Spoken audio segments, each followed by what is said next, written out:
रूस ने यूक्रेन के डिनिप्रो के इलाके में खौफनाक हमले किए हैं। ऐसा हमला किया कि यूरोप, मिडिल ईस्ट में जितने एक्सपर्ट थे जो ये कह रहे थे कि रूस कमजोर पड़ रहा है, सारे के सारे बयानों को फेल कर दिया है। यूक्रेन के डिनिप्रो के इलाके में रूस ने ऐसा हमला किया कि पूरी तरह से डिनिप्रो का इलाका बर्बाद हो गया।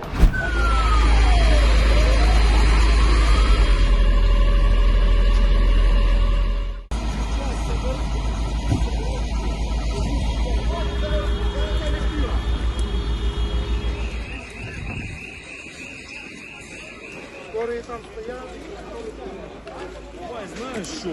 Давай, знаешь что? Нам надо...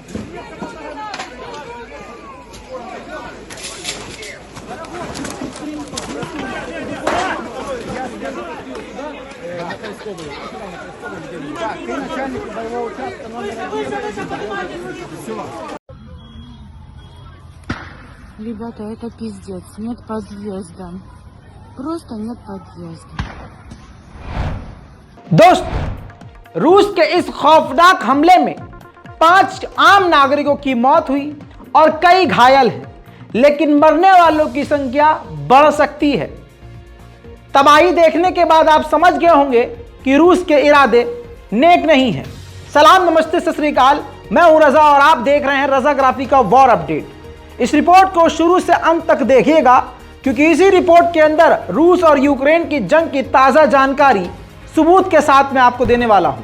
एक बड़ी खबर आपको मैंने बताई थी कि यूक्रेन के लिए जो रूस के जो कमांडर हैं वो तीसरी बार चेंज किए हैं। तो इस बार जो कमांडर बनाया गया है वो रूस का वो कमांडर है जो शुरुआत से ही इस जंग के खिलाफ था, लेकिन अब न जाने उसके हाथ में कैसे इस जंग की बागडोर दे दी है, समझ में नहीं आ रहा। लगता है व्लादिमीर पुतिन ने इस नए कमांडर को नया कोई प्लान दे दिया है। सिर्फ डिनिप्रो पर नहीं, रूस ने कीव, यूक्रेन की राजधानी कीव के फिर से एनर्जी इंफ्रास्ट्रक्चर पर बड़ा हमला किया।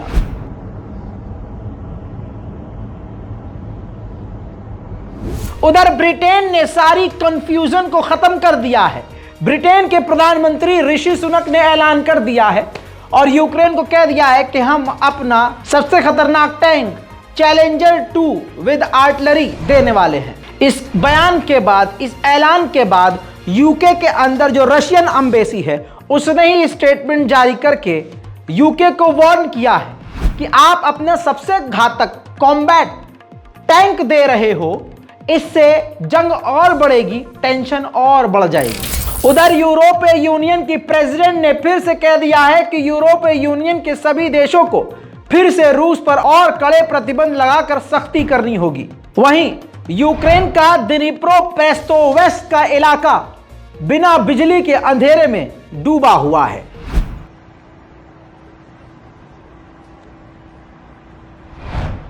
सर्बिया और कोसोवो का मामला अलग ही चल रहा है, कई बार एक्सप्लेन कर चुका हूं। सर्बिया रूस का समर्थक है। अब सर्बिया ने अपना नया स्पाई चीफ नियुक्त किया है। नया चीफ, स्पाई चीफ, जासूसी की फील्ड में जो देश के लिए जासूसी करते हैं उसके जो सबसे ऊंचे अधिकारी हैं उसको बदला है, और जो नया रखा है वो रूस का समर्थक है। इस वजह से अमेरिका भड़क गया है और अमेरिका ने सर्बिया को धमकी दे दी है। अमेरिका ने धमकी देते हुए कहा है कि इस चीफ को बदलो, यह आपके लिए अच्छा होगा। 24 फरवरी को इस जंग को पूरे 1 साल हो जाएंगे मित्रों। अब उसी 24 फरवरी को यूएन पहुंचना चाहते हैं यूक्रेन के प्रेसिडेंट ज़ेलेंस्की। देखना यह है कि यूएन उनको अलाउ करता है कि नहीं। उधर रजब तैयब एर्दोगान की सरकार यानी तुर्की ने कहा है कि मैं दोनों देशों पर प्रेशर डालकर सीज फायर करने को तैयार हूं, और हम दोनों पर प्रेशर डालने को तैयार हैं, क्योंकि इस जंग से कोई फायदा नहीं है, कोई जीत नहीं सकता। सबसे बेस्ट सॉल्यूशन सीज फायर है, यानी जंग रोकना ही सबसे बेहतर ऑप्शन है। पहले रूस ने मारियोपोल के इलाके पर बमबारी करके कई सारी बिल्डिंगों को बर्बाद कर दिया। फिर उस इलाके पर कब्जा किया। अब उन टूटी हुई बिल्डिंगों को पूरी तरह से तोड़कर नए तरीके से बनाकर रूसियों को वहां बसाने का प्लान कर रहा है। देखिए,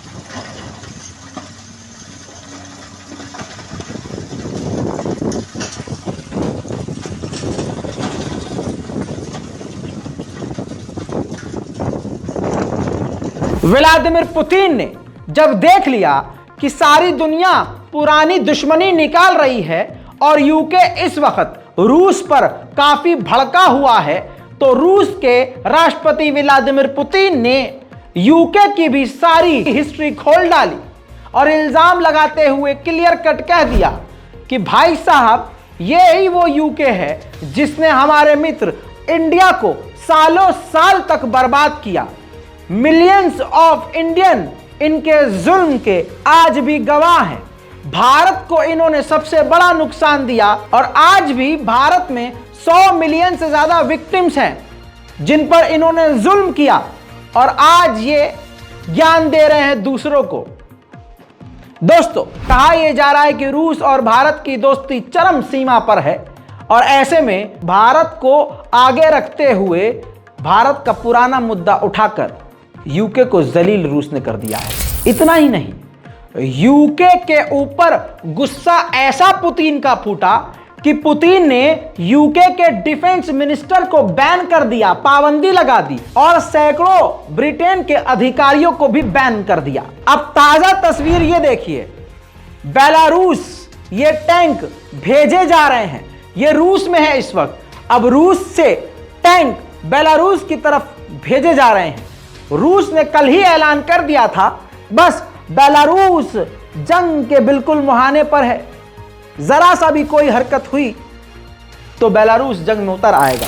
उधर यूएन में अमेरिका के प्रवक्ता ने कह दिया है कि 100 से ज्यादा बैलिस्टिक मिसाइल ईरान रूस को बेचने वाला है और जल्द ये खेप रूस को मिल जाएगी, जिसके बाद यूएन में हड़कंप सा मचा हुआ है। उधर यूक्रेन की इंटेलिजेंस का दावा यह है रूस तैयारी कर रहा है लंबी जंग का, लंबे समय तक रूस लड़ने के लिए तैयार है।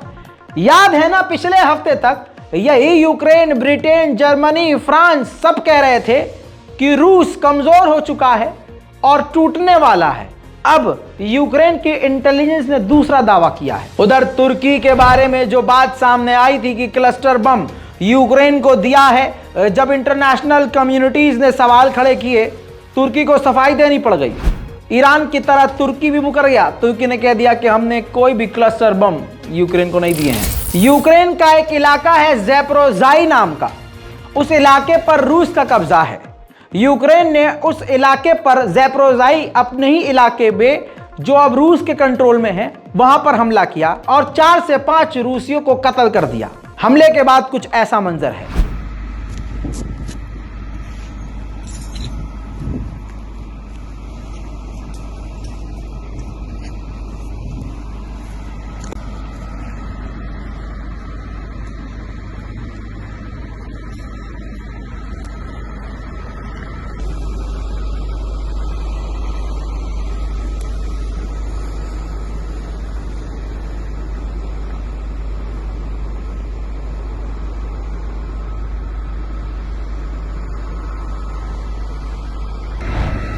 दोस्तों, रूस और यूक्रेन की जंग की ताज़ा जानकारियों में आज के लिए और अभी के लिए इतना ही।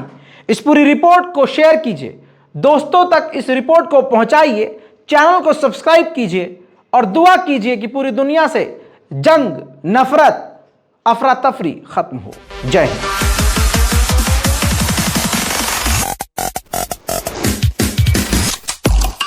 तेरा बाप आया।